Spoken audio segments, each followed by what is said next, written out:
त्यांच्यावर आरोप माझ्यावर किंवा भारतीय जनता पार्टीवर आदरणीय बंग साहेबांच्या लोकांनी किंवा बंग साहेबांनी आमच्यावर हस्तक्षेप घेतलेला आहे।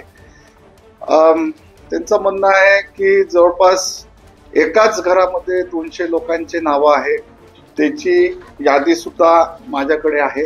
मी आपल्याला सगळ्यांना विनंती करतो की मी तुम्हाला आमचे तिथले जे नगरसेवक आहे माननीय, ते तुम्हाला एक एक घर घेऊन त्या घरामध्ये कोण कोण राहतं, हा याच्यामध्ये फक्त प्रशासकीय बाब हे चुकलं आहे की घर क्रमांक त्यांनी रिपीट केलाय, पण एक एक माणूस तिथं राहतो याची मला आपल्याला विनंती आहे की एकदाच एक वार दोन तुकडे झालेच पाहिजे।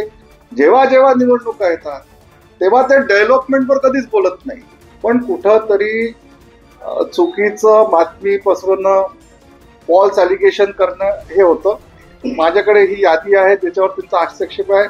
तुम्हाला आमचे नगरसेवक जेव्हा आपल्याला जायचं असेल तेव्हा आपण त्यांना मला सांगा, आमचे जे नगरसेवक आहेत ते तुम्हाला एक एक घर दाखवतील।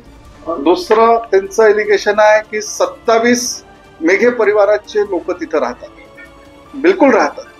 त्यांनी जे बोललंय की तिथं राहत नाही तरी त्यांचे नाव आहे। आमचे परिवारातले 2 कुटुंबाचे घर मागील 25 ते 30 वर्षापासून या वानाडोंगरी नगर परिषद, तेव्हा जे ग्रामपंचायत होती तेव्हापासून 20-25 वर्षापासून आमचे 2 कुटुंब निलेश मेघे आणि मुकुंद मेघे हे तिथे राहतात। हे त्यांचे परिवारातले लोक आहे आणि जे आमचे नातेवाईक आहेत ते ट्रान्सफर होऊन कधी वर्धेतनं किंवा नागपुरातनं येतात, तर त्यांच्याही घरी ते थांबले होते, याचाही सुद्धा आमच्याकडे पुरावा आहे। दुसरं, ते जे एलिगेशन करतात, माझ्याकडे ही जवळपास 26 लोकांची, त्याच्यापैकी 20 लोक हे बंग परिवारातले लोक आहेत।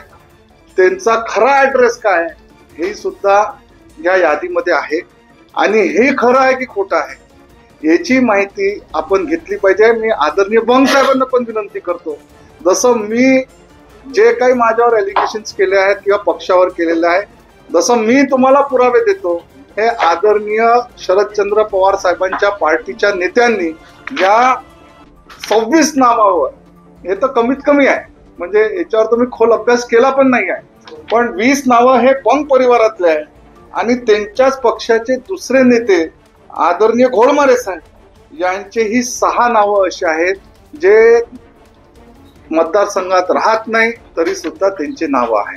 हे आपण याची पण चौकशी करा, याचे मी आपल्याला व्हॉट्सअपवर आपल्या किंवा आपल्याला प्रिंटआउट पाहिजे असेल तर याची सुद्धा कॉपी देतो।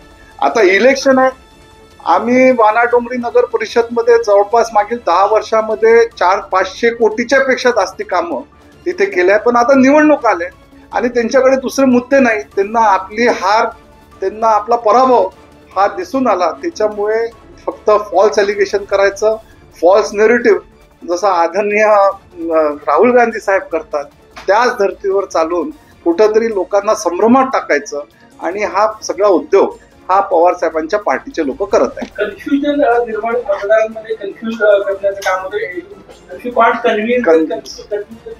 असं म्हटलं जातं, कशी स्ट्रॅटेजी सुरू आहे? 100% कारण काय, आदरणीय बंग साहेब तिथं 15 वर्ष आमदार होते, मंत्री सुद्धा होते, पण त्यांनी किती डेव्हलपमेंट केलं आहे हे लोकांना विचारा। माझं तर काय, मी तर म्हणणारच आहे, मी माझे गुण गाणारच आहे, पण मला न विचारता आपण सामान्य लोकांना विचारा। आज 2014 मध्ये जेव्हा पहिल्यांदा निवडणूक लढलो होतो तेव्हा 24,000 मतांनी निवडून आलो, त्याच्यानंतर ती 19 मध्ये 46,000 झाली आणि भूतो न भविष्य यावेळेला 78,000 मताची मला आघाडी भेटली आहे। तर हा कुठेतरी चोप लोकांनी आदरणीय विरोधी पक्षाच्या लोकांना दिलेला आहे।